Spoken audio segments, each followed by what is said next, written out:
আপনি নিশ্চয়ই অবগত হয়েছেন একজন তার নিজস্ব বক্তব্যে চাঁদাবাজির ঘটনায় আপনার নাম জড়িয়েছে, এই বিষয়ে আপনারা আসলে প্রথমত হচ্ছে এই বিষয়টা এখনো তদন্ত চলছে, যেহেতু ইনভেস্টিগেশন চলছে, এটা নিয়ে মন্তব্য করাটা উচিত না। তারপর যেহেতু আমার নাম স্পেসিফিকলি সেখানে এসেছে এবং এই নামটা আসার পর আমি একরকম অবাকই হই। জানাল আলম অপুকে আমি চিনতাম যখন আমি ছাত্র অধিকার পরিষদে ছিলাম 2022 সালে, যখন ক্যাম্পাসে আমরা ছাত্র রাজনীতির সাথে যুক্ত ছিলাম, তখন সেও ছাত্র অধিকার পরিষদ করতো, সম্মিলিত বেসরকারি বিশ্ববিদ্যালয়ের কমিটিতে বোধহয় ছিল, তখন চিনতাম। কিন্তু গত 2024 সালের 5ই আগস্টের পরে তার সাথে আমার কখনো কথা বা দেখা হয়নি। এবং এই ধরনের একটা ক্লেম আসার পরে তারপরে আমরা আবার আরেক জায়গা থেকে জানতে পারলাম, আজকে কিছুক্ষণ আগেও আমি ক্যাবিনেট থেকে বের হয়ে দেখলাম যে একজন সংবাদ সম্মেলন করেছেন, তার স্ত্রী পরিচয়।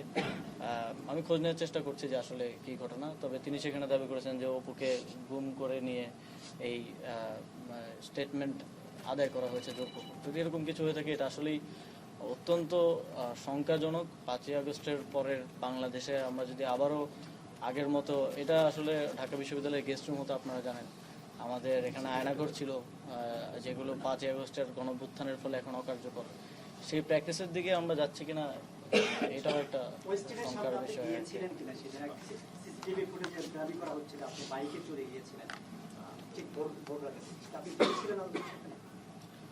আমি মাঝে মধ্যেই আমার রাতে যখন কাজ শেষ হয়, প্রায় কখনো কখনো ভোর হয়ে যায়, আমি রাতে খাওয়া দাওয়া, ওই সময় বাসায় আসলে খাওয়া দাওয়া দেওয়ার মতো কেউ থাকে না খাবার, তো আমি মাঝে মধ্যে হচ্ছে বেশিরভাগ সময় যাই হচ্ছে 300 ফিটের নীলা মার্কেট বলে একটা জায়গা আছে, আপনারা জানেন, ওইখানে হাঁসের মাংস খুব ভালো পাওয়া যায়, তো ওইখানে হয়তো যাই 4-5 জন মিলে। তো আবার মাঝে মধ্যে ওইটা আবার বেশি ভোর হয়ে গেলে বন্ধ থাকে, তখন ওইদিকে ওয়েস্টার্নে যাওয়া হয়। তবে এক্সাক্ট ওই দিন আমি গিয়েছিলাম কিনা বা সেখানে ছিলাম কিনা, এটা আমার সিসিটিভি ফুটেজে যেটা দেখা যাচ্ছে সেটা কি আপনি কি না, মানে মোটরসাইকেল একজন যাচ্ছে সাদাই পরে, এখন দেখেন সিসিটিভি ফুটেজে হেলমেট পরা যে কাউকে যদি আমাকে বলে দাবি করা হয়, এটা কতটুকু আসলে বিশ্বাসযোগ্য বা কতটুকু, আমি এই বিষয়ে আর বেশি কিছু বলতে চাই না, কারণ এটা তদন্তের অধীনে একটা বিষয়, যেহেতু তারপর অনেক কিছু বললাম, কারণ আমার বিষয়ে যেহেতু এলিগেশন আসছে, আমি সেজন্য বললাম আর কি।